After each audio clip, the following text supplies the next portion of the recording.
Dear DJ Bono, magandang hapon po sa lahat. Itago niyo na lang po ako sa pangalang V. V for Victoria. Simulan ko ang kwento ko noong first year high school ako. Noon ko nakilala si Jonic. Chubby si Jonic noon. Maitim pa at medyo dugyot sa katawan. Mahilig kasi siyang tumakbo kaya laging pawisan. At kapag pinagpawisan, ugali niyang hilain ang laylayan ng kanyang kulay putim na t-shirt at saka yun ang gagamitin niyang pamunas sa kanyang pawis sa mukha. Kapag ginawa niya yon, lilitaw naman siyempre ang kanyang tiyan na mataba na may balat pa sa tabi ng kanyang pusod. Maliit lang ang kanyang balat at korteng puso, heart shape pero walang tulis sa dulo. Sabi nga ng mga kaklase ko noon, nasa tabi daw ng pusod ni Jonic ang kanyang puso kasi hugos puso ang kanyang maliit na balat. Lagi siyang pinagtatawanan ng mga klase ko noon pero ako madalang akong makitawa sa kanila, lalo na kapag ikapapahiya ng isang tao ang pagtawa ko. Lumaki akong disiplinado. Disiplinarya ng aking ama na isang principal sa elementarya sa amin. At si mama naman na isang government employee ang nagturo sa amin ng mga tamang manners at pakikipagkapwa-tao. Pero ang pagiging seryoso sa lahat ng bagay at pagiging masikreto, sarili ko ng ugali yon. First section kami sa high school. Lahat nagtapos ng valedictorian, salutatorian, mga honorable mentions noong elementary. Sila ang mga kaklase ko. Doon kami nagsama-sama sa highest section syempre. Si Jonic, second honorable mention sa kanila. Magaling siya sa math at science at matigas ang kanyang ulo.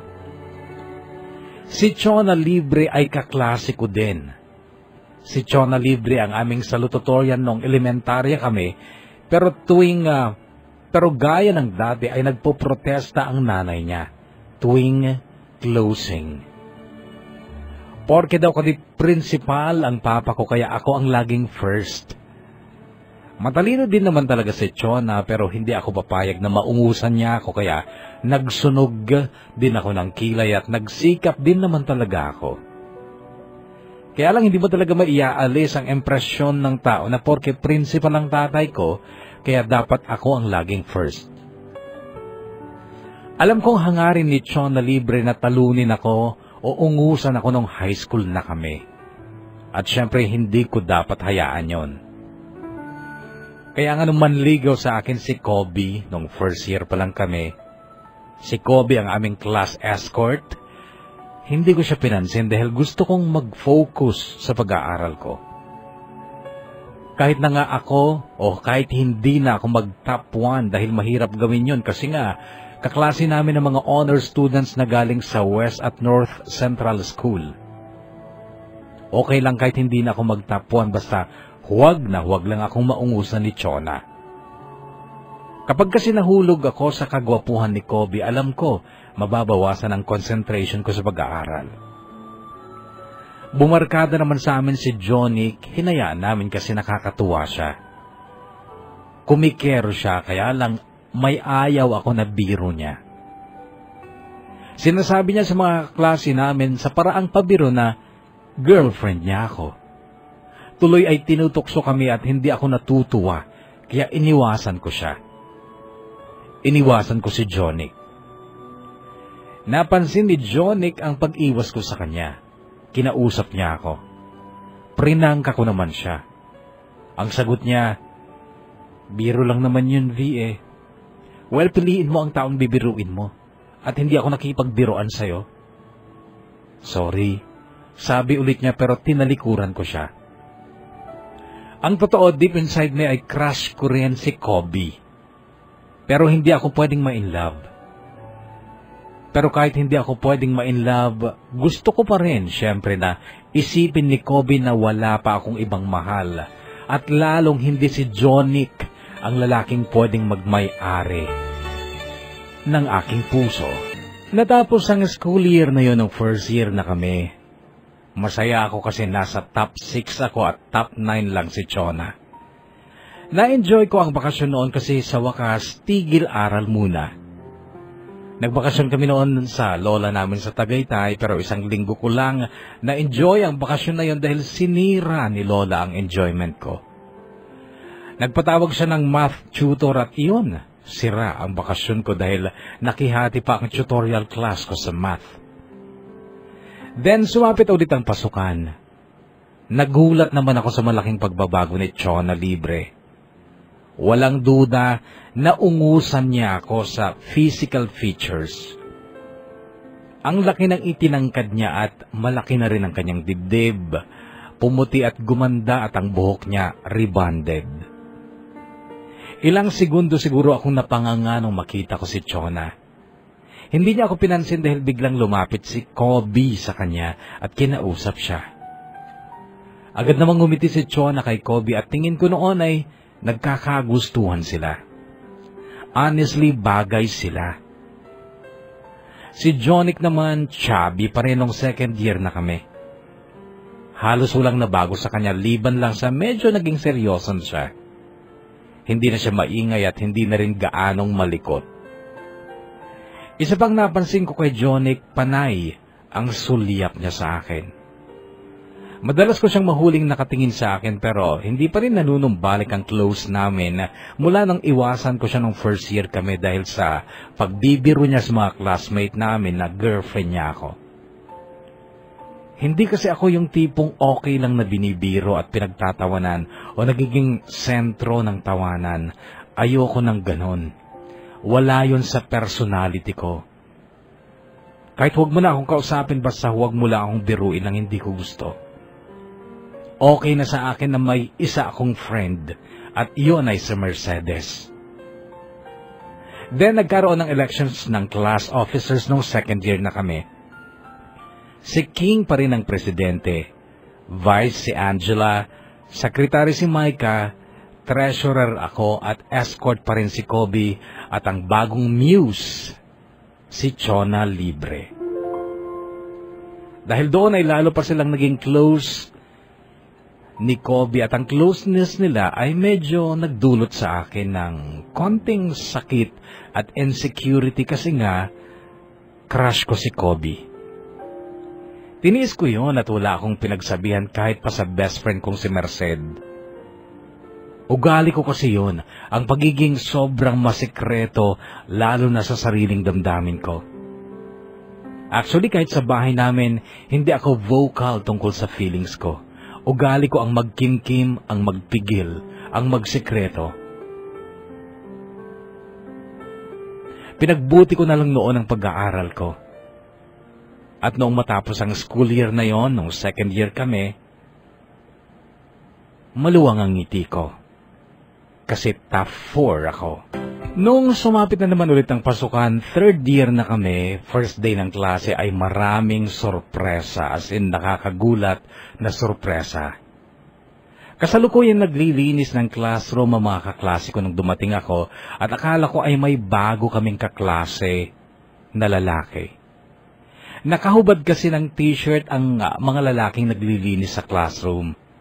At napansin ko yung isang nakahubad at kung hindi pa dahil dun sa hugis puso na walang tulis na balat sa tabi ng pusod niya, hindi ko pa malalaman na siya si Jonic.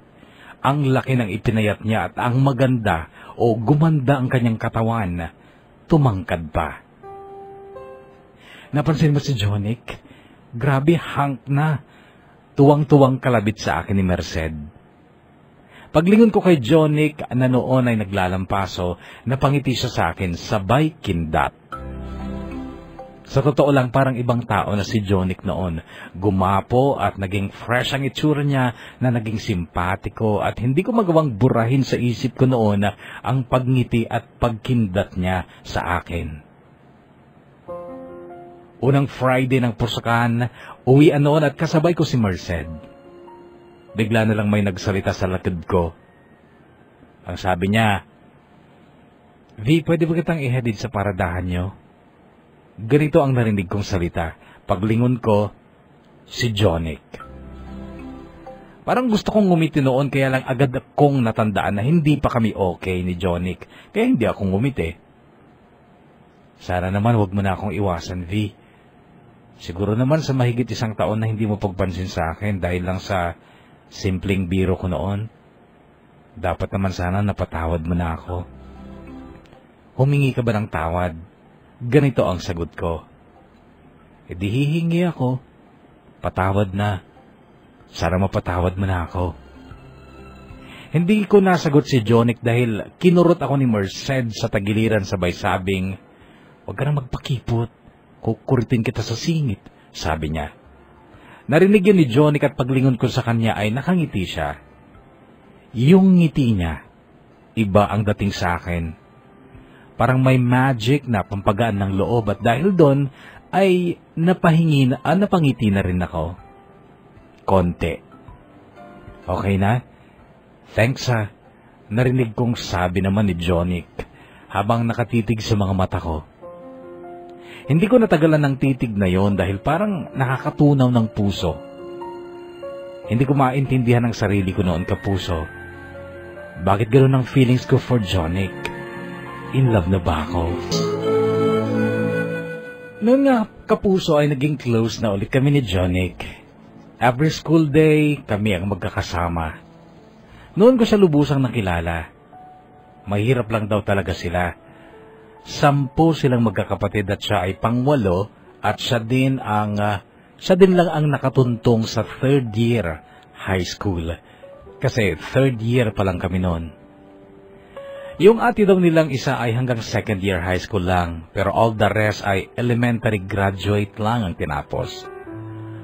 May 2 pa nga daw siyang kapatid na hindi man lang nakatapos kahit elementary lang.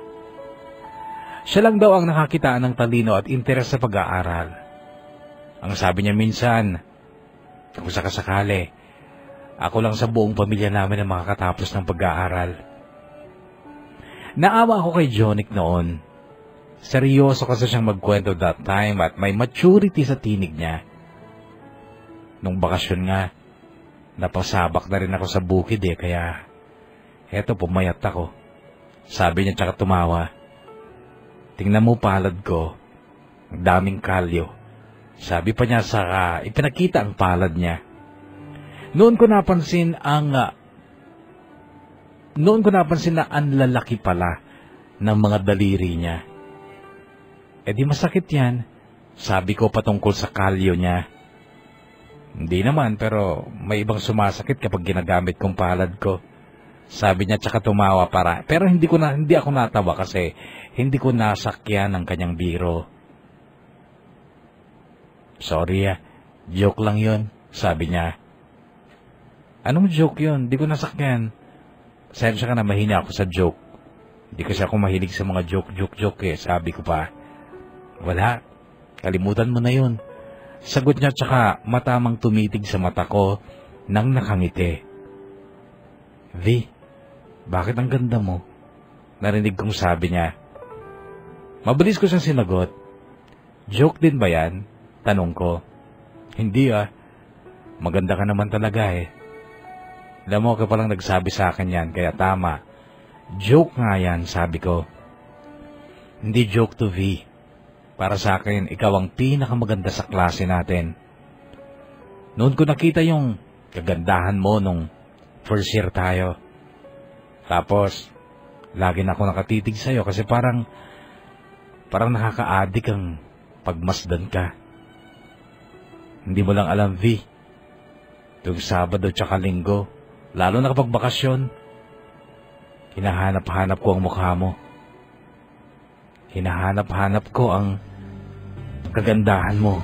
Okay. 15 ako noon at 16 naman si Jonic.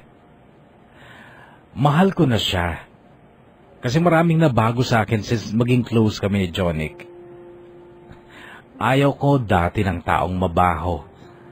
Pero si Jonic kahit nag-aamoy pawis na siya, wala lang sa akin. Alam mo yung parang na-immune na ako. May mga pagkakataon ngang namimiss ko ang amoy niya Hindi siya nagko-cologne. Understood naman yon kasi nga, mahirap lang sila. Kaya lang kahit gusto ko, madalang yung pagkakataong makapag-solo ka man ni Jonic para makapag-usap sana. Isa pa, kahit gusto ko na rin siya, hindi ko naman magawang magpahalata. Hindi ko alam kung bakit hindi ko magawa ang nagagawa ng ibang babae na ka-age ko na kapag in love, sobrang nahahalata. Alam mo yung kahit na ngitian pa lang niya, ay mapapansin mo na yung may special feelings sila para sa isa't isa. Naiinggit ako sa babae na matamis ngumiti, yung cute ang dating pag tiningnan mo, yung may landi. Hindi ko yun magawa. Hindi ako sanay makipagngitian, makipag-cutean. Sabi nila, nakakaganda raw ng mukha ang ngiti. Hindi ako palang ngiti, kaya tama ang kutob ko kay Jonic. Joke lang niya nung sabihin niyang maganda ako. Kasi paano ba naman gaganda ang babaeng asiwang ngumiti? Ako pati best friend kong si Merced ay hindi niya mahulaan ang saloobin ko. Isang araw nga bigla ko nalang narinig kay Merced ang salitang ito. Girl ka ba? Napalingon ako sa kanya. Okay, girl ka nga, pero what about your heart? Do you fall for the opposite sex o baka naman late bloomer ka lang? Teka, bakit ba sunod-sunod ang tanong mo? Kasi naman may nangyari pala. Well, naulinigan ko lang naman sa chismisan dyan, pero I'm sure wala kang alam tungkol doon. Ano ba yon? Si Kobe. Si Kobe nag-effort pala na ligawan ka, pero dinedma mo lang. First year pa tayo nun, Sed. At ngayon si Jonic, nililigawan ka pala. Mga pinakagwapo na dito sa classroom natin, ano bang balak mo? O baka naman sina Angelica o si Chona ang type mo? Maming ka nga girl, tomboy ka ba? Sinulyapan ko lang si Merced noon. Hindi kasi siya ang unang taong nagduda sa pagkababae ko. Nung bata pa ako, tinatawag nila akong tomboy.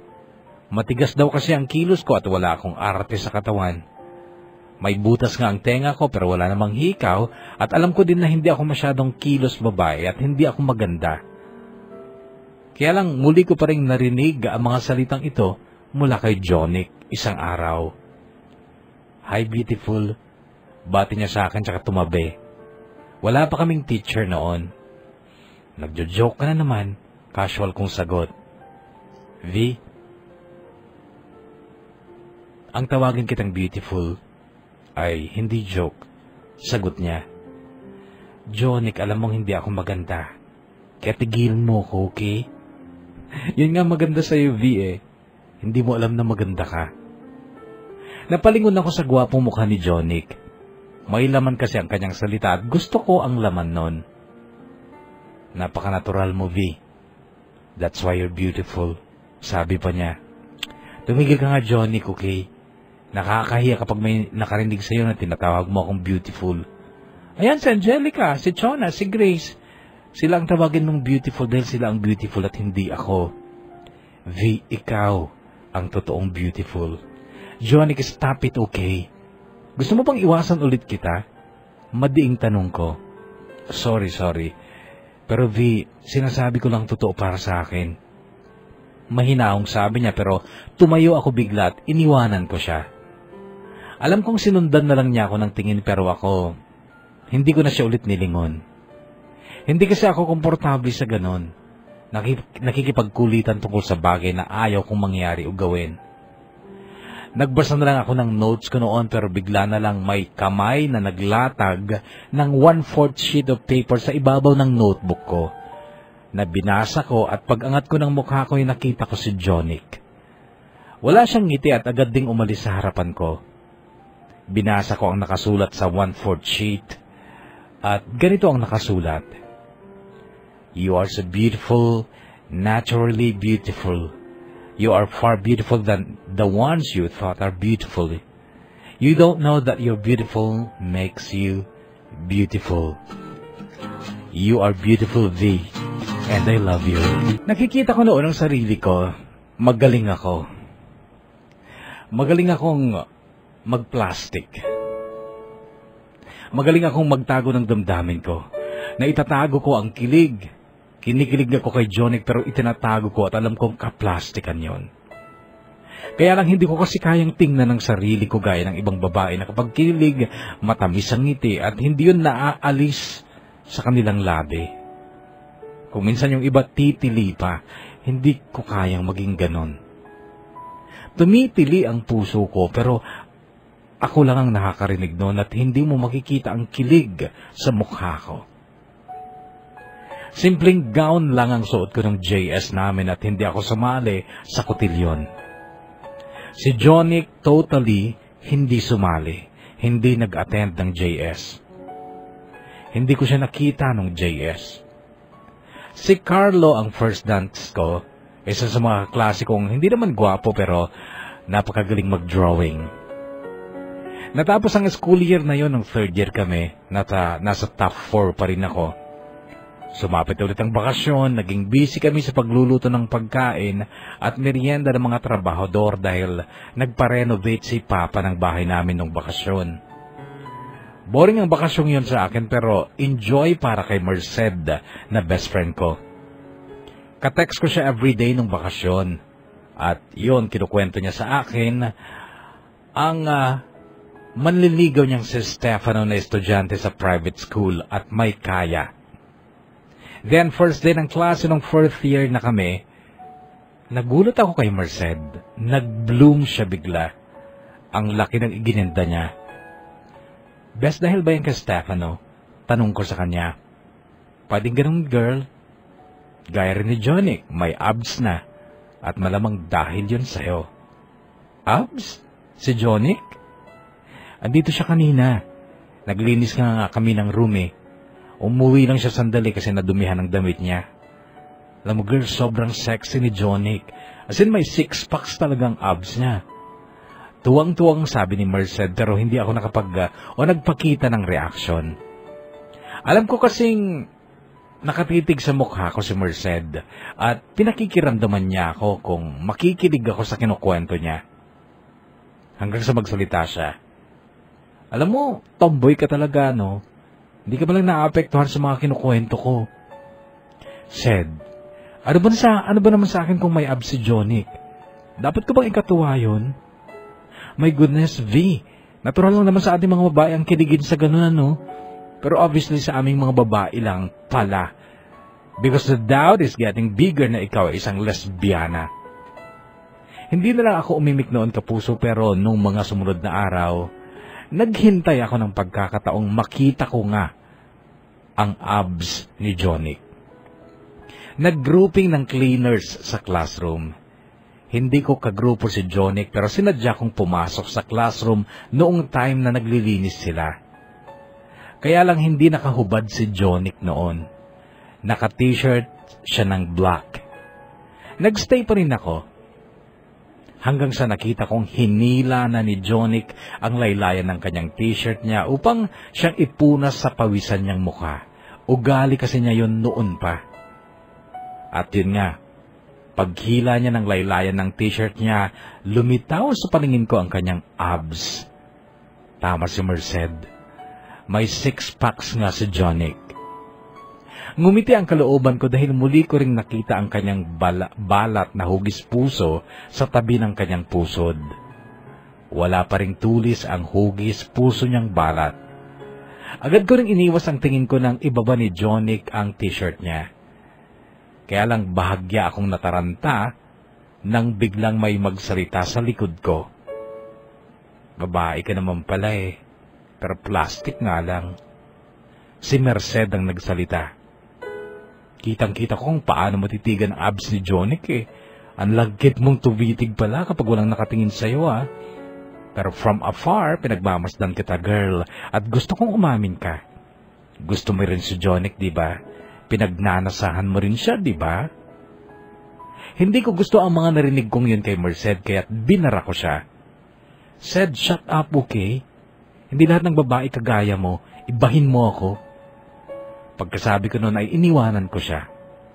Naglakad ako papuntang library pero hindi mabura sa isipan ko ang itsura ng sexing tiyan ni Jonic na may tatak na korteng puso na walang tulis. Sa totoo lang, may kilig sa kalooban ko noon. Pero nandun lang yon at hindi mo yon makikita sa mukha ko. Hindi ka na magha-high school ulit. Minsan lang mag-high school ang isang tao pero ikaw ganito lang ang gagawin mo sa high school? Puro ligaw yata ang inaatupag mo ha, Vincent. Sermon ito ni Papa sa inaanak niyang si Vincent na ang parehong magulang ay nasa Abu Dhabi at si Papa bilang ninong niya ang siyang tagapirma ng card niya. Hindi kasi magaganda ang grades ni Vincent na nag-aaral pa naman sa private school. Ngingiti-ngiti lang si Vincent kahit pinagagalitan siya ni Papa. Hindi kami close ni Vincent. Si Ate Pinky ko ang vibes niya kaya't matapos siyang makapagpapirma ng card niya kay Papa ay umalis na ito nang hindi man lang ako nilingon. Umuugong sa isipan ko ang sermon ni Papa sa kinakapatid kong si Vincent. Minsan ka lang mag-high school sa buong buhay mo. Ewan ko kung bakit negatibo o hindi negatibo ang dating ni Vincent sa akin, bagkus ay nakaramdam pa nga ako ng inggit sa kanya. Mabababa nga ang grades niya pero nakita ko ang ngiti sa labi niya kahit pinagagalitan siya. Puro ligaw daw ang inaatupag niya. Siguro may girlfriend siyang mahal na mahal niya. At iyon ang kinaiinggitan ko. Yung saya ng pagkakaroon ng boyfriend at yun ang wala sa akin. Okay, matataas nga ang grades ko.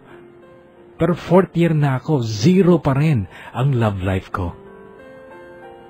Nalungkot ako sa ideyang yon at wala akong ibang sisisihin kundi ang sarili ko kapag nag-graduate ako ng high school na hindi man lang nakaranas magka-boyfriend at hindi ako papayag. Gagawa ako ng paraan. So the next day, nagpakita ako ng matamis na smile kay Jonic.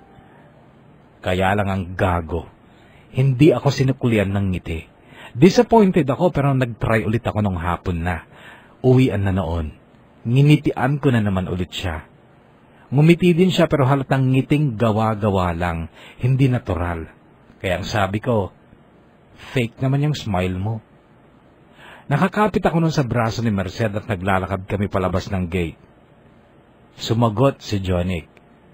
Fake din naman yung ngiti mo eh, sagot niya. Natigilan ako sa sagot na ito ni Jonic. Hinila ko si Merced para maunahan namin si Jonic sa paglalakad. Napahiya kasi ako sa ginawa kong pagngiti sa kanya.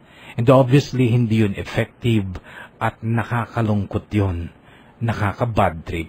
July 8, nung magsimula ang intrams namin pero hindi ako athlete at wala akong pakialam sa intrams.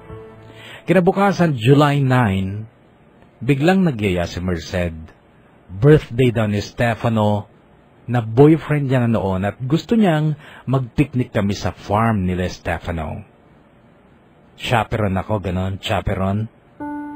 Banat ko sa kanya. Di sama mo si Jonic. Mabilis siyang sagot. Sasama naman kaya yon. Sagot ko pero hindi na siya sumagot sa akin. Patakbo siyang lumabas at natanaw ko na lang na kausap niya na si Jonic sa labas. Maya-maya pa ay magkasabay na silang lumapit sa akin. Matamis ang ngiti ni Jonic pero ako naman ang walang lakas ng loob na makipagnitian sa kanya. Nagsalita si Jonic at ang sabi niya, sige, sasama ako kung masasagot mo ang tanong ko. Ganito ang tirada sa akin ni Jonic. Iniharap ko ang mukha ko sa kanya. Bakit may tanong pa? Kung ayaw mong sumama, okay lang sa akin, sagot ko. Natigilan tsaka tumalikod, pagkatapos nun ay umalis. My goodness naman kasi, V. Yung kaplastikan mo nakakairita na. Asar na sabi ni Merced. Hindi ako umimik dahil aminado akong mali ako. Napahiya si Jonic pero nung paalis na kami, papunta sa meeting place ni na Merced at Stefano kung saan pumayag na akong maging chaperon, nakita kong biglang ngumiti si Merced at matapos itong lumingon sa likuran. Paglingon ko, nakita ko si Jonic at nakabuntot sa amin. Ngumiti rin ang kalooban ko pero hindi ang mga labi ko. Plastic ka, girl. If I know tuwang-tuwa ka na kasi sasama din si Jonic. Bilib ako sa'yo, ha. Kaya mong itago ang kilig mo sa pamamagitan ng hindi pagngiti. Tumahimik na lang ako pero humawak ako sa braso ni Merced dahil nararamdaman kong best friend ko nga siya kasi kilala niya ako, inside and out. Siya pa lang yata ang taong nakakaluhula ng saloobin ko. Pero hindi ako umamin sa kanya na tama siya sa hula niya. Pero noon kapuso ay nakonsensya ako sa best friend ko kasi napaka-honest niya sa akin. May inamin sa akin si Merced. Crush daw niya si Jonic noon pa. Kaso ramdam daw niya na hindi siya ang gusto ni Jonic kundi ako na best friend niya kaya okay lang na sa akin nilang mapunta si Jonic. Total meron naman daw siyang boyfriend. Ang hiling lang sa akin noon ni Merced ay sana huwag kong masyadong pahirapan si Jonic. Nung maabutan kami ni Jonic, nagsalita siya at ang sabi niya, "Sorry ha, nag-walk out ako kanina." Narinig kong sabi ni Jonic nung maabutan niya kami, "Huwag ka nang sumagot V, okay?" Saway sa akin ni Merced. "Masamang tabas ng dila mo eh. Baka mamaya makapagsalita ka na naman ng hindi maganda." Sabi pa niya. Nakangiti noon si Jonic at nakangiti rin ang kalooban ko dahil ang totoo, sobrang kilig ako noon kapuso. Kasi nai-imagine ko na ang magiging scenario sa picnic. Kasi nga diba, by partners kami.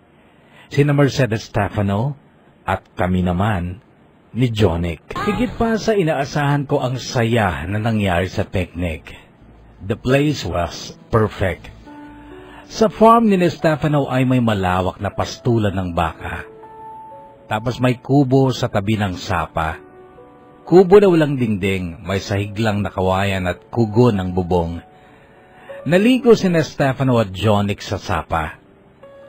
Nanatili naman kami ni Merced sa kubo pero kahit medyo malayo sila ay natatanaw namin sila. Mababaw lang kasi ang sapa. Tawa ng tawa si Merced dahil naka-boxers lang ang dalawa. At tuwing aahon sila ay nakikita namin ang mga bakat nila. "Malaki yung kay Jonic, girl," narinig ko pang sabi ni Merced sabay tawa. Pero ako, pinipigilan ko pa rin ng matawa o mangiti. Kunwari ay tinutuon ko ang atensyon ko sa pagpe-prepare ng mga pagkain ginala ni Stefano para pag-ahon nila ay kakain na kami. Kaya lang biglang tumawa ng malakas si Merced. Paglingon ko sa sapa ay nakita ko si Stefano. Nakababa ang boxers niya kaya't litaw ang puwet niya pero sinadya niya yon para patawarin si Merced. Doon ay natawa na rin ako. "Ikaw nga din, Jonic," sigaw ni Merced kay Jonic. Ayoko ng likod eh. Gusto ko harap ang pakita ko, sigaw naman ni Jonic. "Sige nga," sigaw ulit ni Merced. Noon ay yumuko ako dahil sa takot kong baka totohanin ni Jonic yun. Ayaw ko kasi makita yun eh. Ayaw ko muna at mabuti na lang at hindi naman niya ginawa. Pag-ahon nila nakapantalon na sila. Piniga nila ang kanilang boxers tsaka inilatag sa ibabaw ng malaking bato sa sapa. Noon ay kumain na kami. In fairness, marami talagang handang pagkain si Stefano. May kaya kasi sila. Yung kotse pa lang na sinakyan namin, magara na. Mamanahin na raw yan ni Stefano kapag college na siya. Nagsusubuan ang dalawa nung kumakain na kami. Subuan mo nga din si Besco, Jonic. Utos ni Merced kay Jonic. Napalingon sa akin si Jonic at parang gusto nga din niya akong subuan, pero inunahan ko siya. Ang sabi ko, kumpleto ang mga kamay kong ibinigay ni Lord, kaya kaya kong sumubo ng pagkain ko, sabi ko. "Asus girl, killjoy ka manin." Mabilis ding sabad ni Merced. Pagkatapos namin kumain ay nagligpit na kami. Ang dalawang lalaki ay humiga sa sahig pero biglang bumangon si Stefano. Masakit daw ang tiyan. Tumakbo sa sapa upang doon dumimi. Inasal siya ni Merced. Nung hindi niya na matanaw si Stefano ay kay Jonic naman siya bumaling. "Bakit ganyan ang balak mo, Jonic? Puso na walang tulis," tanong niya kay Jonic. Ang sagot naman ni Jonic, "Malalagyan ng tulis ito balang araw. Mabubuo ang hugis puso nito kapag natagpuan ko ng babaeng mamahalin ko at mamahalin din ako."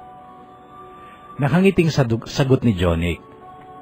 Nung bumalik si Stefano ay inasar na naman siya ni Merced. Pero naglabas ng pentel pen si Stefano tsaka nagsimulang magsulat sa poste ng kubo. Isinulat niya ang date na naroon kami at mga pangalan namin.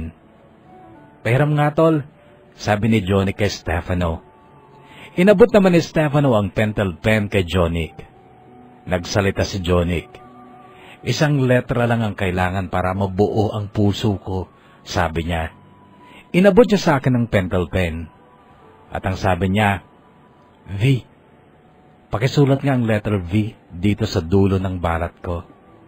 Natigilan ako. Tumili si Merced, kinilig. Pero noon handa kong sundin ang utos ni Jonic. Nakahiga siya noon kaya't madali kong naisulat ang letter V sa dulo ng hugis puso niyang balat. Pagkasulat ko noon ay nabuo na nga ang puso sa balat niya dahil nagkaroon na ito ng tulis. Lalong kinilig si Merced at napayakap pa siya kay Stefano. Nakatitig naman sa akin noon si Jonic at ang kanyang sinabi, "See? Buo na. Buo na ang puso ko at ikaw, V, ang bumuo nito." Nakatulog sina Merced at Stefano sa kubo na magkayakap. Sweet nila, no? Narinig kong sabi ni Jonic. Hindi ako umimik. "Na-inlove ka na ba dati?" Ito ang sumunod niyang tanong pero ang sagot ko, "Saan ka mag-aaral ng college?" Naggibit balikat muna siya bago sumagot. Di ko alam kung magka-college pa ako. Pero okay na rin yun kasi if God permits, ako pa lang ang nag-iisa sa buong pamilya namin na makakatapos ng high school. Kung makakatapos ako. Bakit naman hindi? Mahirap ang buhay eh. Sana naman makapag-college ka. Sayang ang talino mo kung magbubukid ka lang din, sabi ko. Oo nga eh, kaso wala namang pera, di wala din. Eh ikaw saan ka mag-aaral? Lahat kasi ng nakakatandang kapatid ko sa Maynila nag-aaral. Siguro dun na rin ako, sagot ko. Hindi siya umimik. Ako naman ang nagtanong. Eh ikaw, Jonic, have you been in love? Tanong ko. Ang tamis ng ngiti niya bago sumagot ng, siyempre, mula first year hanggang ngayon, in love ako. At alam mo na kung sino ang taong kinai-inlovean ko. Hindi ako umimik dahil alam kong ako ang tinutukoy niya. Napalingon ako sa kanya nung muli siyang magsalita pero noon ay wala na ang ngiti sa labi niya. Ang sabi niya, kaya lang, habang tumatagal, lalo kong nare-realize na hindi ako dapat ma-inlove sa kanya. Napalunok ako sa sinabing yon ni Jonic, pero hindi ako umimik. Alangan na kasi ako masyado sa kanya eh. Lalo na kapag hindi ako nakapag-college. Magiging farmer ako, o kaya laborer sa construction. Pero mas malamang baka bukid. Magbubukid ako nang hindi ko naman bukid. Samantalang siya mag-aaral sa Maynila. Masyado ng alangan.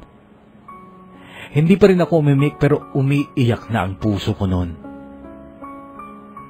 Masakit sa akin yan pero matatanggap ko naman siguro. Siyempre dapat lang na ka-level niyang mamahalin niya. At ako naman, makakita rin siguro ako ng ka-level ko. Ito ba ang narinig kong sabi niya noon at parang hindi ko na kayang pigilan ang luha ko kaya nagsalita ako. Change the topic na, Jonic, sabi ko. Kaya lang biglang nagsalita si Merced na akala ko ay tulog na. Bumangon pa si Merced at nung makita ko ang mukha niya, lumuluha pala. At ang sabi ni Merced, change the topic? My God, V, hanggang kailan? Hanggang kailan mo itatago ang feelings mo? Change the topic? My God, bakit hindi mo sabihin kay Jonic na mahal mo rin siya? Bakit hindi mo sabihin na kahit mahirap siya, okay lang, dahil hindi naman hadlang sa pagmamahalan ng kahirapan? Kasi sa pag-ibig naman, di ba, walang mahirap, walang mayaman. Change the topic. Puro ka iwas, puro ka pigil, puro ka sekreto. Okay, napaluha ako ni Merced. Umalis ako ng kubo at nagpunta ako ng sapa. Umupo lang ako sa ibabaw ng bato, tabi ng mga boxers ni Stefano at Jonic. Maya-maya'y lumapit si Jonic. Huwag mo nang isipin yun, V. Naiintindihan kita. Sorry. Change the topic na pala. Sabi niya sabay dampot sa boxers niya. Tinupi tsaka niya ibinulsa. Napangiti ako sa ginawa niya. Hindi mo na isusuot? Tanong ko. Hindi na. May brief naman ako eh. Nakangiting sagot niya. Anong oras tayo uuwi? Tanong ko. Mamaya lang daw. Pagkagising ni Stefano. Sagot niya. Doon na nga nagsimula ang change the topic. Kung ano-ano na lang napagkwentuhan namin, pero hindi nawawala sa loob ko ang totoong sitwasyon. Ang totoong sitwasyon na tama si Merced. Mahal ko na si Stefano at mahal din niya ako, pero change the topic nga at hindi yun dapat mapag-usapan. Hanggang sa umalis na kami ng kubo, pero ibang daan ang tinahak namin. Nag-shortcut kami sa ibabaw ng pilapid ng bukid at doon ay may nakita si Jonic na isda sa basaw o yung hukay na nalikha na pinaghigaan ng kalabaw. Hindi lang isang isda, sabi pa ni Jonic. Kunin natin, sagot ni Merced. Okay naman si Stefano kaya't ang ginawa nila ay naghubad ulit sila ng pantalon tsaka nagsimulang alisin ng tubig sa basaw gamit ang magandang kasirola na pinaglagyan ng spaghetti. Tulong tayo, girl, sabi ni Merced sabay hubad sa palda niya para hindi maputikan. Wow! Sigaw ni Stephanie nang makita ang legs ni Merced. Ako naman ay sapatos ko lang ang tinanggal ko tsaka bumaba din ako sa bukid. Tumulong nga kami sa pagkaras. At nung malapit ang maubos ang tubig sa basaw, ay nakita na namin ang mga hito na kumakarimpas sa putikan. Tuwang-tuwa kami noon, kapuso, lalo na ako. Ako man ay nagtangka akong manghuli ng isda, pero binalaan ako ni Jonic. Ang sabi niya baka daw matusok ako ng singil o yung spine sa pectoral fin ng hito. Nagtry pa rin akong manghuli pero hindi ko mahuli dahil napakadulas. Nung makahuli ng isang hito si Stefano na katamtaman ng laki ay biniro niya si Jonic. Ang sabi niya kay Jonic, "Tol, ganito ba kalaki yung sayo?" Sabi niya. Sumagot naman si Jonic, "Mas malaki pa dyan na kapag galit." Sumabad naman si Merced at ang banat naman niya kay Jonic, "O baka naman ganyang kaitim." Hindi pa nila nahuhuli ang lahat ng hito nang biglang umulan. Okay lang kahit mabasa kami kaso nalagyan na naman ng tubig ang hukay na kinarasan namin kaya't nag-give up na sila. Nakakuha naman kami ng 5 hito. Basang-basa kami nung sumakay kami ng kotse. Basta birthday ko umuulan. Narinig kong sabi ni Stefano. July 9 yun. At tinandaan ko ang petsang yun hindi lang dahil birthday ni Stefano, kundi dahil so far ay yon ang pinakamasayang araw sa buhay ko dahil sa dami ng mga pangyayaring alam kong hindi ko makakalimutan kahit kailan. At alam kong naging masaya ang araw na yon dahil kasalo ko si Jonic sa mga masasayang pangyayaring yon. Hindi ko man maamin sa kanya pero deep in my heart, mahal na mahal ko na siya. Bumalik sa dati ang lahat nung tapos na ang intrams. Back to the normal routines and I was back to my usual self. Well, with Jonic around pero ganun lang. Hindi na ulit siya nagsalita tungkol sa damdamin niya sa akin. Dumaan ang mga araw, sumapit ang Pebrero at kapag Pebrero, JS Prom. Ako na mismo ang nagsabi kay Jonic na sasali kami sa kotilyon at kami ang partners. Okay naman sa kanya. Pag-iipunan daw niya ang pangrenta ng Amerikana. So nung simula ng practice para sa kotilyon, nakipractice kami. Kaya lang isang araw bago ang JS, biglang umatras si Jonic. Nagamit na raw ang perang naipon niya sa gamot ng mama niya. Naawa kasi ako eh. Nakikita ko siya lumiliban siya ng gamot kasi tinitipid niya yung gamot. Kaya binigay ko na yung pera ko. Sorry. May Amerikana sa bahay. Tingin ko kasya sa'yo, pati pantalon, sabad ni Merced. Napasulyap sa akin si Jonic. Tapatin mo nga ako, Jonic. Gusto mo ba talagang sumali o hindi? Gusto mo ba akong kapartner o hindi? Madiing sabi ko. Of course gusto niya, sabad ni Merced. Ayan ka na naman sa pagka-negative mo eh. Di ba naiintindihan yung idea na nagamit nga sa gamot ng mama niya yung perang inipon niya? Kung gusto, may paraan. Di ba? But obviously, yung pagbaback out niya one day before JS only indicates na ayaw niya. Madiin kong sabi. My God, V, stop it please, stop it. Sagot ni Merced. Long sleeves, pwede naman, o kahit simpleng polo, okay lang. Hindi naman kailangang Amerikana. Kung gusto niyang tumuloy sa kotilyon, maraming paraan. Galit kong sabi sa harapan mismo ni Jonic. Tumalikod si Jonic at lumayas. Tinitigan ako ng masakit ni Merced, tsaka lumayas din. Noon ay parang maiiyak na ako. Excited ako for JS kasi nung third year kami, hindi ako sumali sa kotilyon. For the first time, nag-decide akong sumali with Jonic, pero yun, obviously masisira na. Sirang-sira na at ang masakit, may gap na naman kami ni Jonic. At yun nga, sumapit ang JS, tuluyan na rin akong nag-back out. Hindi na rin pumasok si Jonic. Umiiyak ako sa kwarto ko habang alam kong malapit nang magsimula ang JS noon. Sinabi ko ang totoo sa parents ko kung bakit hindi na ako tumuloy. Nainis din sila kay Jonic. Sinabi pa ni mama na sana ay siya na lang ang nagbigay ng pera na pangrenta ng Amerikanin ni Jonic para lang hindi may spoil ang huling JS ko sa high school. Tinanggap ko na lang ang katotohanan na hindi na ako makaka-attend. Ang ganiwa ko, nagsimula na lang akong manood ng DVD sa salas. Yung pelikula ni na Drew Barrymore at Adam Sandler. Ang pamagat ay The Wedding Singer. Isa yon sa mga collection ng ate ko. At nanonood na ako noon nang may kumatok sa pintuan. Binuksan ko at isang gwapong lalaki na naka-Amerikana ang nakita ko. Si Jonic. Natuwa pa sina mama at papa nang makita nila si Jonic. Kagwapo pala eh, palatak ni mama. Noon naman ay inapura ako ni papa na maligo na at magbihis. Naiwan si Jonic sa panonood ng The Wedding Singer sa salas. Si mama naman ay nagbantay sa pinto ng banyo at inaapura ko. Siya na lang daw ang magme-make up sa akin.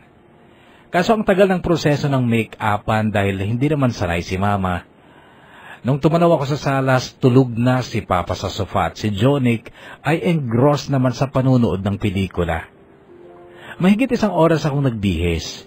Ginising ni Mama si Papa nung okay na ako. Siya kasi ang maghahatid sa amin ni Jonic sa gym ng school. Wow, para kang prinsesa. You are so beautiful. Narinig kong sabi ni Jonic nung bumabaan na ako ng hagdanan. Hindi ko siya pinansin kunwari. Pero actually siya din. Gumwapo siya ng sobra sa suot niyang Amerikana na pahiram daw ni Merced. Alam kong kailangan ko pang pasalamatan si Merced dahil doon. Sa van ni Papa kung saan kami sumakay, ay nauulinigan kong kumakanta si Jonic. Mahina lang pero noon ko lang siya narinig na kumanta kahit mahina lang. Anong kinakanta mo? Tanong ko. Hindi ko lamang title eh. Napanood ko lang dun sa palabas kanina sa bahay niyo. Paluha nga ako eh. Ang ganda nung kanta. Anong kanta ba yon? Hindi ko nga alam ang title. Basta kinanta nung bidang lalaki habang nasa eroplano sila. Pero hindi alam ng babae na nandun yung lalaki. Tapos may nagsalita. Gamit ang speaker. Isang staff ng eroplano yung nagsalita. Sinabi niya na may singer na gustong kumanta. Tapos yon, kumanta na yung lalaki gamit ang gitara. Tapos yung babae, nung marinig niya yung kanta, nagulat siya kasi start pa lang ng kanta. Alam niya na yung love niya ang kakanta. So yun, napaiyak siya. Kakatouch naman, sabi ko. Oo, saka maganda yung movie. Paano na ngayong simula ng song? Tanong ko. Kakanta ako? Tanong niya. Kantahin mo lang kahit first line lang. Sige, pagbigyan kita. I wanna make you smile whenever you're sad. First dance ko syempre si Jonic, and that night I was so happy. Not just happy but very happy. However, it ended. Sumunod naman ang graduation and I was okay with being second honorable mentioned. Si Chona, tuluyang nalaglag sa top 10 dahil naging playgirl siya. Hindi ko siya masisisi. Alam kong naging masaya ang kanyang high school life. Noong bakasyon na ay hindi ako makapag-decide. Pinaluluwas na ako ni Mama para makapag-take ng exam sa FEU or UE. Kaso lang, may hinihintay ako. May pinakikiramdaman ako. Ipinagdadasal ko na sana mag-aral si Jonic dahil kung saan siya mag-aaral, dun din ako mag-aaral. Kinulit ko si Merced na pasyal kami sa baryo ni na Jonic. Pumayag naman siya. Wala si Jonic noon sa bahay nila. Mabait ang mama ni Jonic pero talagang hirap nga sila. Maliit ang bahay nila samantalang ang dami nilang magkakapatid. Mabuti nilang at madaldal si Merced. Siya ang nagtanong sa mama ni Jonic kung mag-aaral ng college si Jonic. Oo, mag-aaral siya pero dyan lang siya sa CSU. Sigurado po yan? Ako naman ang biglang nagtanong. Ngumiti ang mama ni Jonic. Oo, sigurado na yon. Tutulungan siya ng kapatid niyang panganay. Nagmakaawa naman kasi si Jonic na pag-aralin siya kaya kahit papano ay makakapag-aral siguro. Noon pa lang ako kapuso nakapag-decide kung saan ako mag-aaral. Nagulat lang si na Mama at lalo na si Papa nung sabihin ko na dyan sa CSU sa bayan ako mag-aaral. Napakarami nilang tanong pero ang sabi ko na lang, ayokong lumayo sa inyo eh. Hindi ko kaya, sabi ko. Hay nako Victoria, don't lie to me. Babae din ako and if I'm not mistaken, dahil yan sa partner mo ng JS. Hindi nila ako nag-react pero syempre tama si Mama. Dahil yun kay Jonic. Kaso, talagang binadtrip ako ni Papa. Hindi maganda yan, V. Hindi ako sang-ayon na dyan ka mag-aaral. Gusto ko sa Maynila ka mag-aaral and I know that you know the reason why. Mataas ang standard ng education sa Manila, kaya dun ko nga pinag-aaral ang mga kapatid mo. Pumunta ka sa Maynila bukas na bukas din kasama ang mama mo. Dun ka mag-aaral. Unang araw ng pasukan. Here we go. College life. Masaya ako dahil kahit sa malayo, ay natanaw ko si Jonic. May kasama siyang isang lalaki at isang bading. Wala pa akong friend noon kasi si Merced ay sa Baguio nag-aaral. Sa school kung saan nag-enroll din ang boyfriend niyang si Stefano. Sinadya kong humarang sa dadaanan ni na Jonic at kagad kong nakita ang masayang ngiti sa labi ni Jonic. Hindi siya makapaniwalang makikita niya ako doon. O ba't nandito ka? Tanong niya. Noon ay iniwan siya ng mga kasama niya. Dito ka nag-enroll? Sagot ko. Talaga, akala ko ba sa Manila? Ayoko din layo. Sagot ko. Tumawa siya.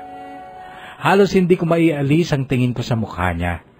Umitim siya pero ewan ko kung bakit tuwing umiitim siya, lalo siyang gumagwapo para sa akin. Sa totoo lang malaki ang pagkakahawig nila nung isang PBB Teen Edition 4 housemate ngayon na si Roy. Ganun ang mukha, kulay at tayo at height ni Jonic noon. Noon yun na, nung nasa ganong age si Jonic. Pero ang sa tingin ko nga parang mas gwapo pa si Jonic kasi matamis siyang ngumiti. Si Bea naman ang naging close friend ko sa klase at siya ang lagi kong kasama.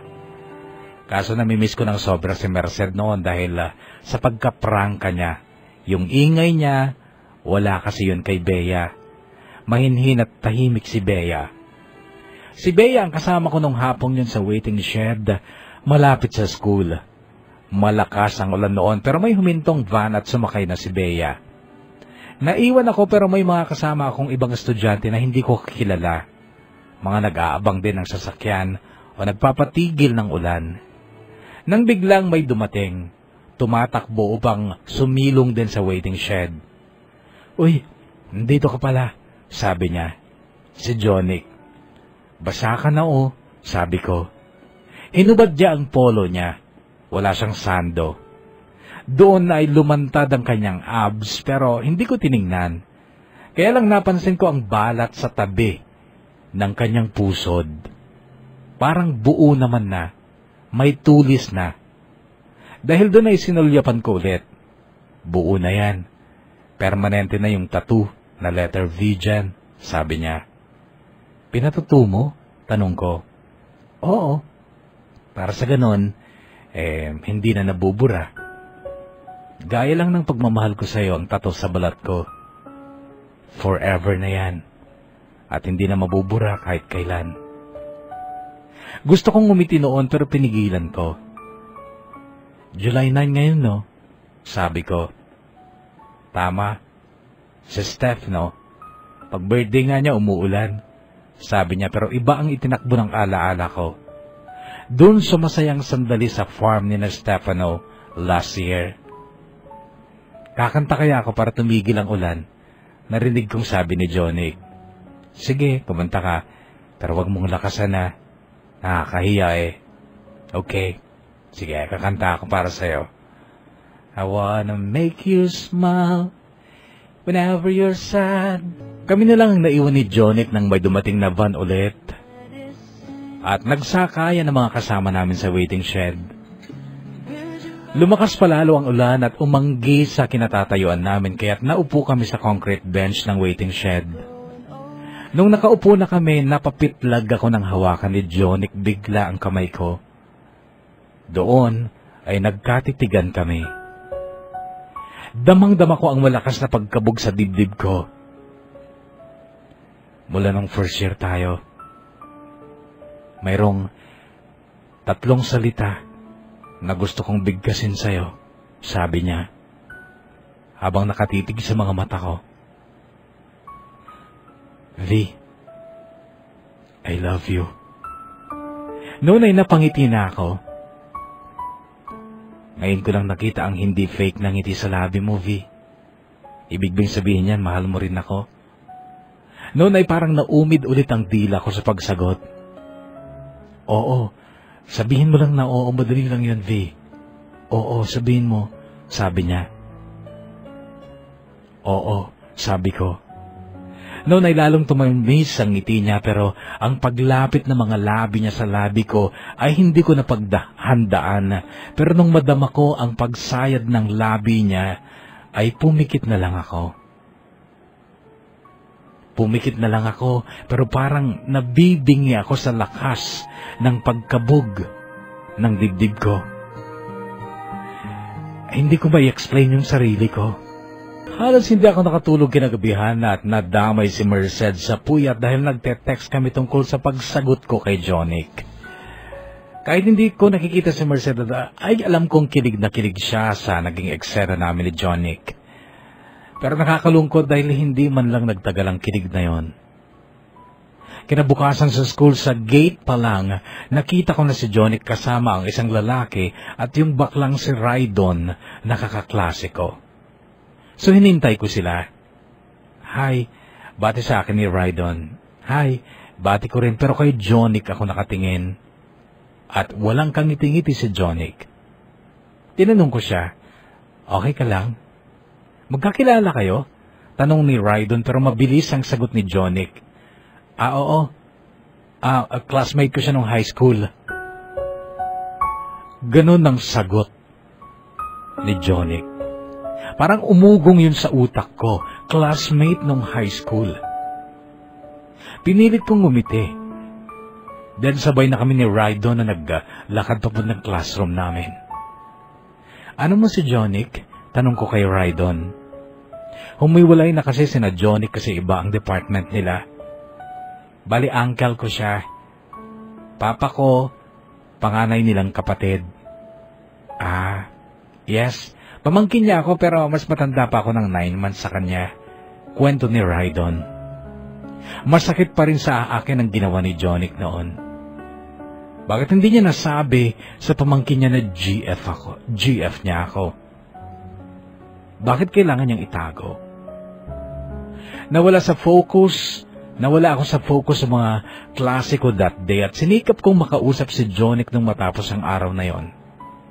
Nagstay ako sa waiting shed sa paghihintay sa kanya. Nung dumating siya, kasama niya ulit yung isang lalaking lagi niyang kasama o lagi nilang kasama ni Rydon. Ngumiti ako sa kanya pero kumindat lang siya sa akin. Kindat lang at hindi man lang lumapit sa akin. Noon kapuso ay parang sasabog na ako. Pero I hate that feeling kaya lumapit ako sa kanya.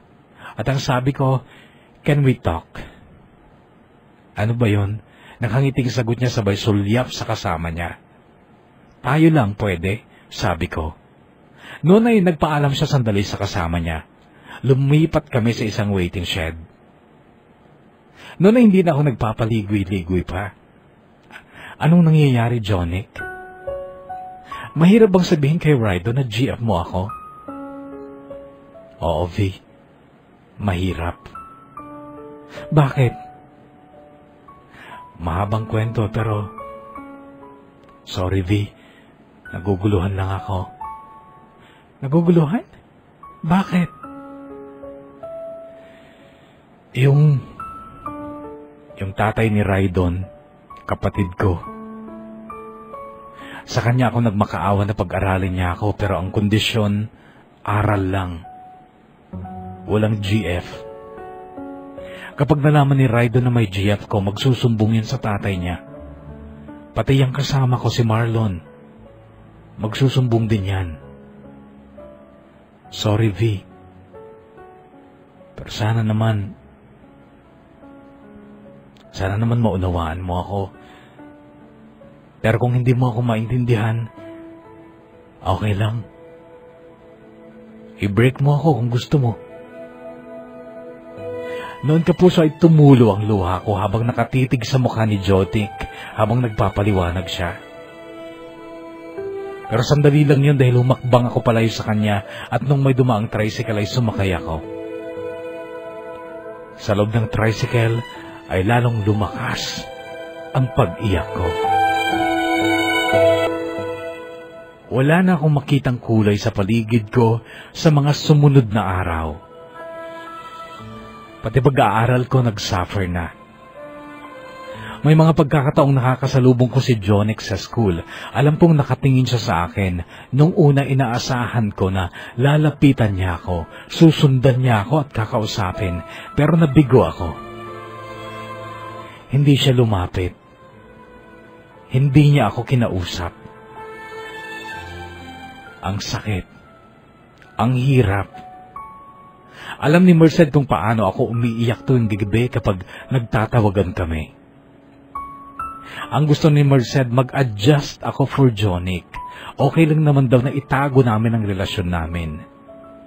Sinubukan kong tanggapin yung katotohanang itinatago ako.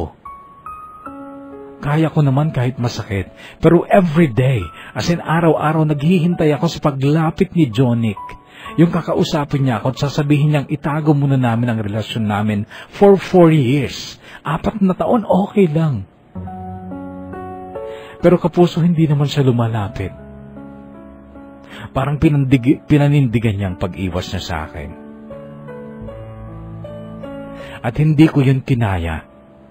Sana maunawaan niyo, hindi ko kinaya. So ang ginawa ko, tinapos ko lang ang first semester. Tapos nag-decide akong mag-transfer na lang sa Maynila. Masakit pero naisip kong yun ang tama para matulungan ko rin ang sarili ko na makapag-move on. A regular student ako sa UE or University of the East. And welcome to the challenges. Nakilala ko si Carla na taga Bayumbong, Nueva Vizcaya.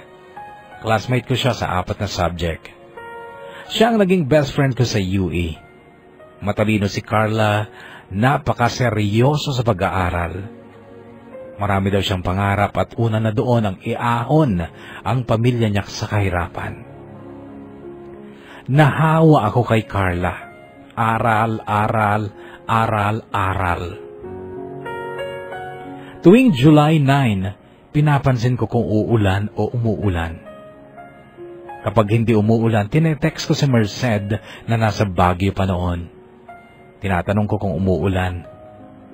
Madalas ang sagot niya ay oo, pero may time na hindi umuulan sa Baguio, pero umuulan naman sa Maynila. Isang araw may bad news si Merced. Buntis na daw siya at si Stefano siyempre ang ama. Magsasama na raw sila kahit hindi pa sila kasal. At hindi na mag-aaral si Merced. Galit sa kanya ang parents niya. Huwag mo akong gayahin, Bes. Ito ang mensahe ni Merced na hindi maalis sa isipan ko. Pero alam mo, parang kinaiinggitan ko pa siya.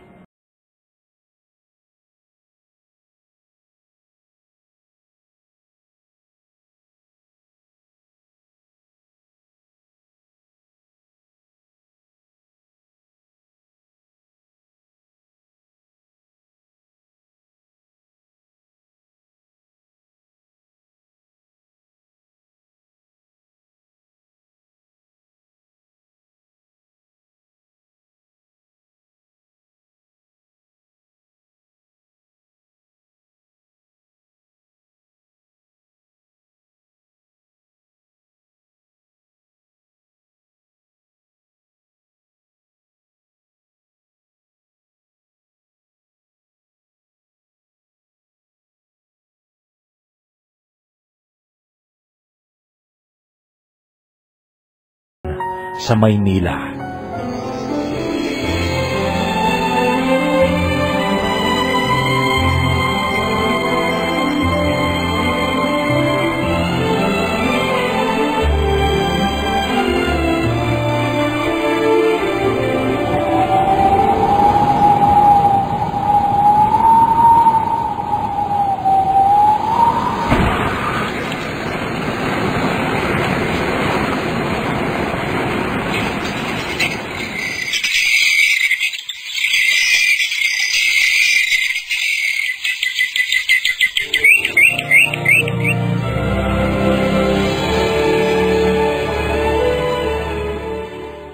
Agad ako nakapagtrabaho after graduation sa Nick Phil sa Makati bilang administrative assistant. Maganda ang kumpanya pero hindi ko masyadong gusto ang work atmosphere. Nagtiis ako sandali pero naisipan kong mag-enroll ng Masteral sa University of Makati or UMAC. Lumipat na rin ako noon sa Makati. Humiwalay na ako sa mga kapatid ko sa Sampaloc. Noon ako nagkaroon ng mas mahabang pasensya sa trabaho dahil gusto kong tapusin ang masteral ko at kailangan ko ng trabaho para magawa ko yon. So hindi muna ako nag-resign sa Nickville. Ka-share ko sa apartment si Nicey, nakatrabaho ko rin sa Nickville. Engaged na noon si Nicey sa boyfriend niyang si Kyle. Medyo asiwa ako sa kanila nung una kasi masyado silang sweet, masyado pa silang PDA. Naghahalikan sila sa harap ko. Nagpipretend lang ako na okay lang ako kapag ginagawa nila yun, pero sa totoo lang, hindi. Si Jonic kasi ang naalala ko kapag ganun. Ang aking first kiss at nung time na yon, nasa unang taon sa aking master's degree, ay wala pang ibang nakahalik sa akin. Hindi ako nagka-boyfriend nung college ako sa UE at sa office naman walang pwedeng maging boyfriend. Well, hindi naman ako umaasam na magka-boyfriend kasi nga may mga ginagawa pa ako. May nirereto naman ang mag-asawang Merced at Stefano. Pinsan daw ni Stefano, engineer at naghahanap na ng mapapangasawa. Ipapakilala daw sa akin sa binyag ng pangalawang anak nila kung saan ninang ako. Well, okay na akong kapuso. May maganda akong trabaho at tumatanda na ako. Kailangan ko na rin talagang buksan muli ang puso ko. Umuwi nga ako dito sa Cagayan ng binyag ng anak nila Stefano at Merced. Dito na sila nakatira noon kasi graduate na rin si Stefano. Wala sa simbahan ang engineer na pinsan ni Stefano nung binyag. Nasa bahay daw nila dahil nag-aasikaso ng mga bisita na barkada nila ni Stefano. Nung matapos ang binyag sa simbahan, umuwi naman kami sa bahay ni Stefano para doon mag-lunch sa kanilang handaan. Kaso nung ituro sa akin ni Merced ang pinsan ni Stefano, na-turn off naman ako at sinabi kong sa ibang araw na lang niya ako ipakilala. Lasing na lasing naman kasi ang lalaki at ayaw kong makipag-usap sa lasing. Makaraan pa ng 2 oras ay nagpaalam na ako kina Merced. Sumakay ako ng tricycle pa uwi. May matandang babaeng sakay ang tricycle. Tumabi ako noon at parang namumukhaan ko ang matandang babae. Nung matapat kami sa isang bahay na kasalukuyang ginagawa ay pumara ang matanda. Pero sinabihan niya ang driver ng tricycle na hintayin siya dahil may kukunin lang siya. Pero pagbaba pa lang ng matandang babae, ay may isang lalaking nakahubad ang lumabas mula sa ginagawang bahay. Parang tumigil ang puso ko noon sa pagtibok nang makilala ko ang lalaki. Siniguro ko pa kaya't pinagmasdan ko ang balat sa tabi ng kanyang pusod. Si Jonic. Nakita kong nag-abot ng pera si Jonic sa matandang babae. Pagkatapos na bumalik na sa tabi ko sa tricycle ang mama ni Jonic. Kaya pala parang namumukhaan ko ang matanda. Pagsakay niya ay sinabi niya sa tricycle driver na bababa siya sa tapat ng butika. Gusto ko na siyang kausapin noon pero hindi ko alam kung paano ko sisimulan. Kaso nung malapit na siya sa butika, ay tsaka pa lang ako nagkaroon ng lakas ng loob na magtanong. Nanay po ba kayo ni Jonic? Oo, sagot niya, sabay tingin sa akin. Kaibigan ka ba ni Rosita? Tanong niya. Sino pong Rosita? Yung nanay nung anak ni Jonic. Natigilan ako sa sinabing yun ng matanda. May anak na si Jonic? Tanong ko pa. Meron na. Eto nga't bibili na naman akong ng gamot ng bata. Napakasakitin. Yun ang sabi niya, tsaka naman huminto ang tricycle. Nginitian ko ang matanda nung bababa na siya. Pero nung umandar muli ang tricycle, nanatili akong nakatulala. May mga tanong sa isipan ko. Anong nangyari kay Jonic? Bakit sa construction siya nagtatrabaho? Hindi ba siya nakatapos? May anak na ba talaga siya? Sino si Rosita? Ito ang mga tanong sa isip ko noon kasabay ng pagtulo ng luha ko na hindi ko namamalayan dahil kasabay noon ay ang pagbabalik sa alaala ko ng mga masasayang moments namin ni Jonic noon. Hindi ko na inasampang makilala ang pinsan ni Stefano na engineer. Bumalik na ako ng Maynila at nagpatuloy sa buhay na walang love life. Ilang buwan pa ang dumaan hanggang sa sumapit ang defense ng aking masteral thesis. Nagmamadali akong pumasok sa audiovisual room nang sa kanto ng koridor ay may makabangga akong isang lalaki. Tumapon ang ilan sa mga dala kong papel pero mabilis niyang pinulot ang mga ito at panay ang paghingi niya ng sorry. Guwapo ang lalaki, neat sa pananamit at pati ang kutis, buhok, malinis. Nung mapulot niya ang mga papel ay tumayo siya at inabot sa akin ang mga papel. Napangiti ako nang mapansin kong may balat sa leeg niya. Nung una akala ko kiss mark. Sorry ulit ma'am. Victoria. Victoria ang name ko.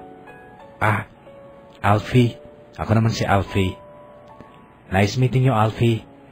Mona Hayes kasi defense ko ngayon ang aking thesis. Wish me luck, Alfie. Sabi kong nakangiti pero mas matamis ang kanyang ngiti. Good luck, Victoria. Aabangan kita mamaya, pwede? Narinig ko pang sabi niya. Tumango na lang ako. Hanggang sa makarating ako sa audiovisual room ay nakangiti pa rin ako kasi may maganda akong naramdaman sa ginawa ko. Feeling ko parang hindi ako yun. Nakipagnitian at nakipagkilala ako sa lalaking noon ko lang nakita. Wow, masaya pala, sabi ko sa sarili ko noon. Tuloy ay naging cool ang defense ko sa aking thesis at maganda rin ang naging remark sa akin ng mga jury ko. Pagkatapos kong mailigpit ang mga gamit ko sa aking defense ay lumabas na rin ako ng audiovisual room at pagbukas ko pa lang ng pinto, nakita ko na ang lalaking parang kanina pa naghihintay sa labas. Si Alfie. Naghintay ka talaga ha? Sabi ko. Yes. I know na-stress ka sa defense mo. Kain tayo sa labas. May treat, sabi niya. Date na ba yan? Di pa kita kilala, sabi ko nung nakangiti. Inilabas niya ang ID niya mula sa loob ng kanyang polo. Binasa ko naman ang kanyang ID. Isa siyang instructor sa school na yon. Okay sir, let's go, sabi ko. Lumuwang ang ngiti niya at ako naman magaan ang loob ko. May saya na hindi ko maipaliwanag. Pakiramdam ko bago na ako and I enjoyed it. And parang gusto kong sabihin sa sarili ko noon na handa na akong magmahal ulit. Besides, malaya naman na ako. Malaya na ako mula sa nakaraan and I need to start again with the new me. Cool and easy and happy. Gusto ko nang maging ganon. Forever. Sa restaurant ay nagpakita ng sobrang pagka-gentleman si Alfie. Single siya at mas matanda lang ng 2 taon sa akin. Noong una, kwentuhan naman ang tungkol sa thesis ko. After that, naging personal na ang topic. He started with the question na kung may boyfriend ako. Mabilis akong sumagot ng wala. Pero, nagkaroon ka na ng boyfriend? Yes. Bakit kayo nag-break? Ito ang sumunod niyang tanong. Natigilan ako at napatitig ako sa kanya. Walang breakup eh. Sagot ko matapos kong maalala na bigla na lang akong umalis noon nang hindi kami nagkausap man lang ni Johnny.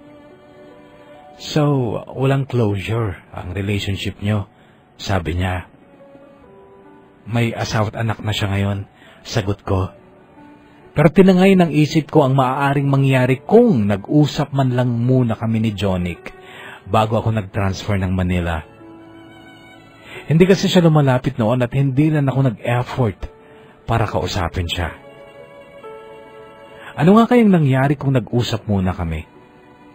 Pipigilan kaya niya ako? Kahit nung gabi na bago ako matulog ay nasa isipan ko pa rin si Johnny.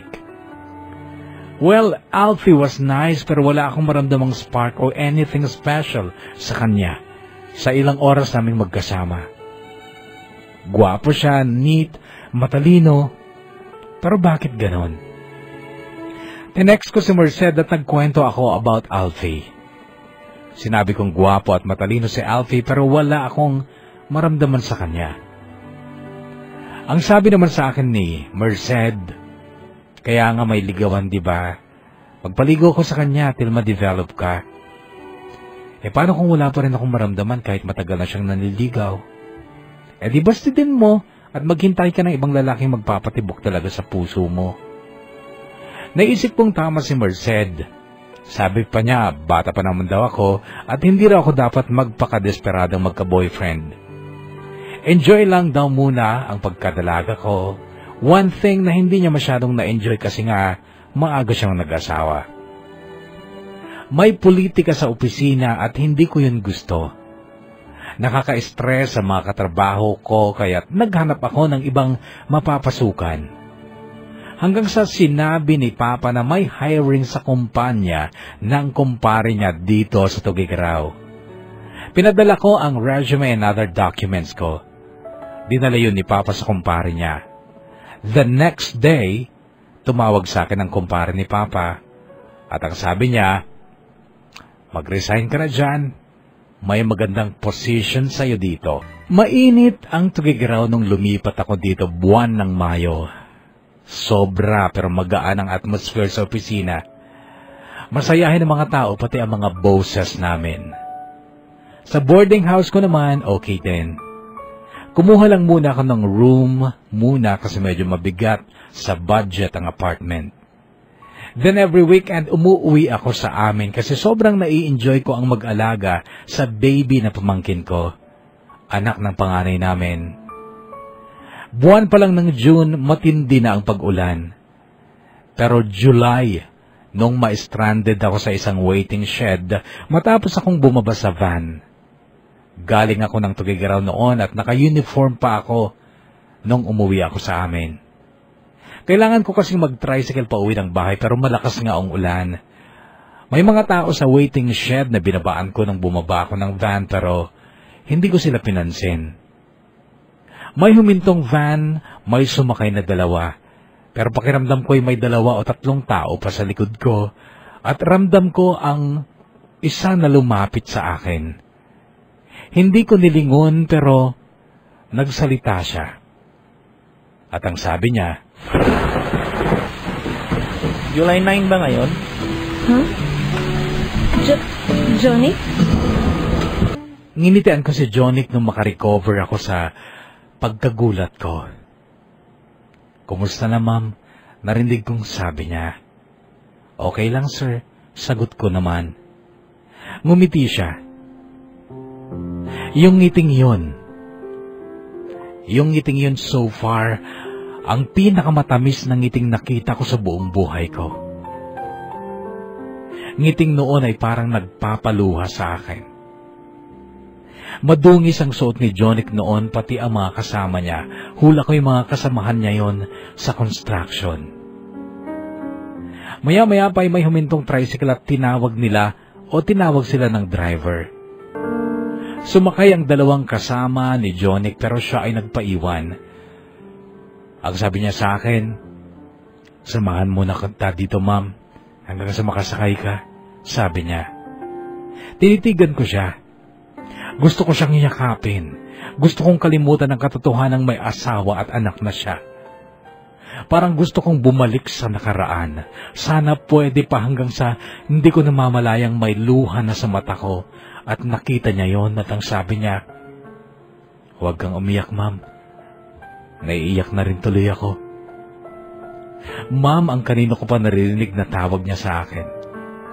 Porke siguro naka-office uniform ako at siya ay halatang galing sa trabaho sa construction.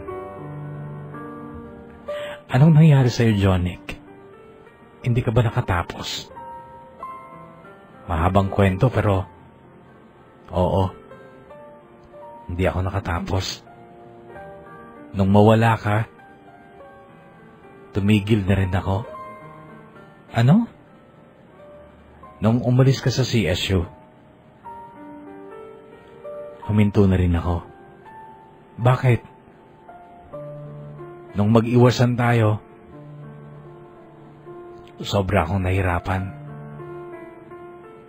Kinausap ko na yung kuya ko na nagpapaaral sa akin.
Jonic?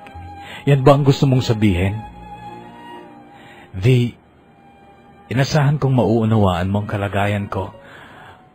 Alam mo ang pangarap ko, di ba? Ang pangarap ko na maging kauna-unahang miyembro ng aking pamilya na makakatapos ng pag-aaral. Alam mo din yung layunin ko, di ba? Ang makaahon sa hirap. Kaya gusto kong magtapos ng pag-aaral. Pero naiintindihan din kita. Hindi tama na dinidinay kita sa iba bilang girlfriend ko. Ako pa? Sino ba ako para itanggi kita o itago kita bilang girlfriend ko? Di ba dapat nga pinagsisigawan ko sa buong mundo na ang swerte ko kasi girlfriend kita? Pero hindi yun nangyari. Nung ma-realize ko kung gaano ka kahalaga sa akin at nang maisip kong dapat kitang ipaglaban, huli na kasi wala ka na. So kasalanan ko nga, Jonic. Kasalanan ko. Hindi ko sinasabi yan, V. Isa pa, kahit kailan hindi kita sinisi sa paghiwalay natin. Jonic, nagdusa din ako. Nagdusa din ako. Hindi mo alam kung gaano ako nahirapan. Akala ko ang relasyon natin ay kagaya ng itinatumong letter V dyan sa balat mo na kahit kailan hindi mabubura. Buo pa rin hanggang ngayon, V. Nakangiting sabi niya kahit may luha sa mata niya, pero mas maraming luha sa mata ko. Buo nga yung tato sa balat mo. Pero sabi mo nun, kagaya yan ng relasyon natin na kahit kailan hindi mabubura. Pero anong nangyari, Jonic? Anong nangyari sa relasyon natin? V, wala akong sinabi na hindi kailan mabubura ang relasyon natin. My God, Jonic, gusto mo pa bang ipaalala ko sa'yo ang eksaktong petsa at lugar kung saan at kailan mo sinabi yon? July 9, 2004, sa waiting shed malapit sa CSU. V, hindi ganun ang sinabi ko. Wala akong sinabi na hindi mabubura kahit kailan ang relasyon natin. Ang sinabi ko, kahit kailan hindi mabubura ang pagmamahal ko sa'yo. At noong July 9, 2003 sa Kubo sa farm ni Estefano, ang sinabi ko, ikaw ang bumuo sa puso ko. At hanggang ngayon, pinaninindigan ko ang mga sinabi kong yon. Kahit alam kong wala nang mangyayari dahil masyado nang malayo ang narating mo. Kahit alam kong hindi pa rin tayo bagay. Ikaw pa rin, V. Ikaw pa rin ang mahal ko. Ikaw pa rin ang bumubuo sa puso ko. Paano mo masasabi na ako pa rin ang mahal mo kung nagawa mong mag-asawa ng iba?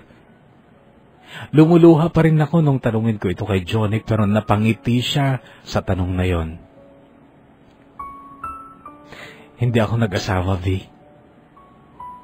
At hindi ako mag-aasawa hanggat ikaw pa rin ang nasa puso ko.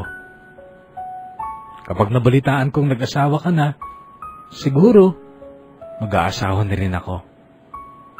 Di ba may anak ka na? Kay Rosita? Rosita ba yon? Malinaw ang usapan namin ni Rosita na wala kaming relasyon.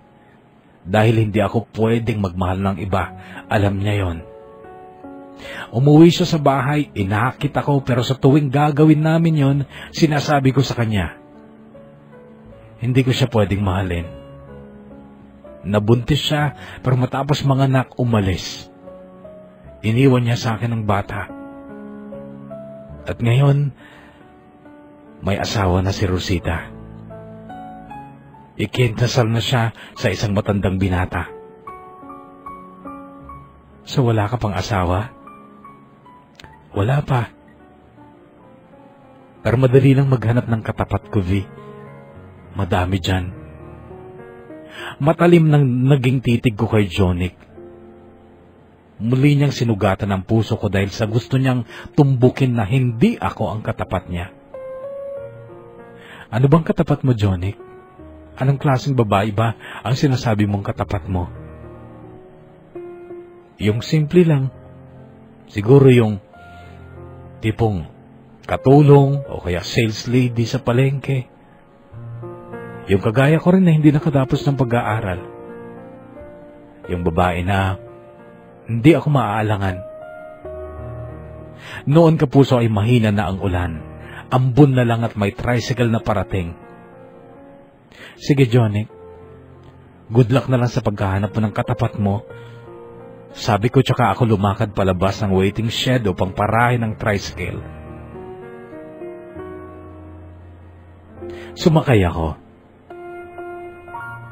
Sumakay ako pero parang hindi ako makahinga.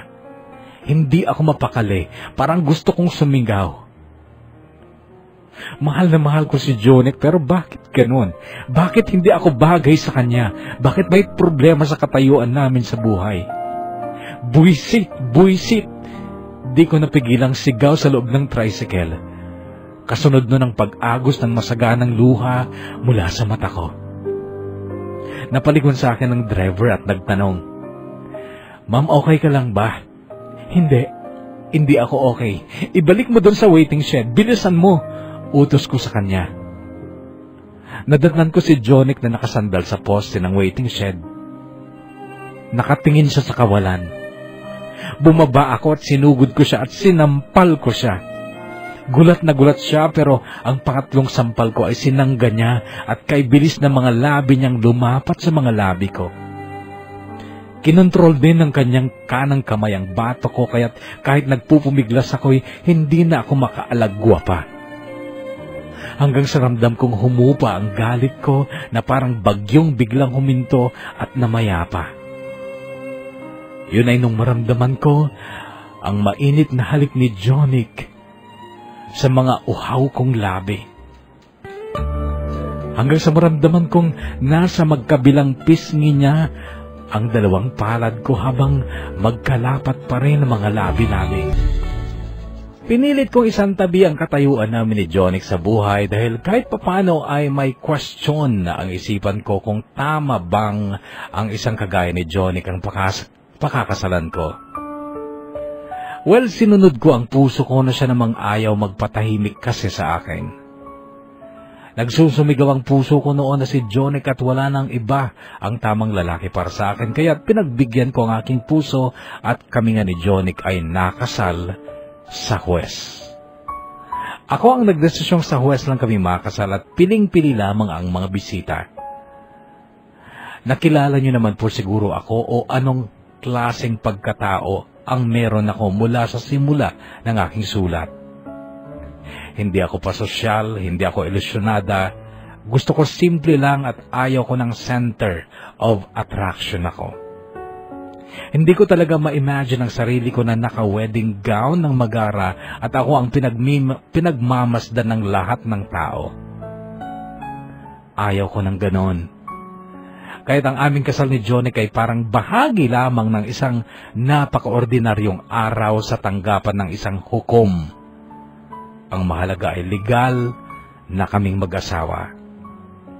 Si Alfie ay masipag pa ring tumawag at mag-follow up ng kanyang panliligaw noong bago kami ikasal ni Jonik. Tinapat ko na lamang siya na ako ay ikakasal na. Natanggap naman yun ni Alfie at binati pa nga ako sa aking kasal kay Jonik. Sa ngayon kapuso ay nandito kami sa Tugigaraw. Umuupa kami ng maliit na apartment. Kasama namin ang anak ni Jonik kay Rosita, si Baby Jobim na tinanggap ko na rin at minamahal na parang aking sariling anak. Kasama din namin dito ang pinsan ni Jonik, ang dalagitang si Ana na siyang tagapag-alaga ng bata kapag kami ni Jonik ay wala. Nagtatrabaho kasi ako at si Jonik naman ay nag-aaral. Oo kapuso, pinabalik ko sa eskwela si Jonik dahil gusto kong matupad ang kanyang pangarap at masyado akong nanghihinayang sa kanyang talino kung hindi niya ito magagamit. Simpleng-simple lamang ang aming buhay kapuso pero maligaya kami. Nung una ay may konting tampo sa akin ang aking pamilya kasi disappointed sila sa lalaking pinili ko pero noon lang naman yon.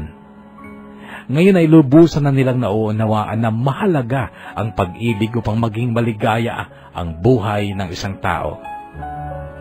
Hanggang dito na lamang at sana'y mabasa mo rin, Papa Bono, sa inyong programa ang kwentong ito ng buhay at pag-ibig ko. Umaasa at nagpapasalamat, V.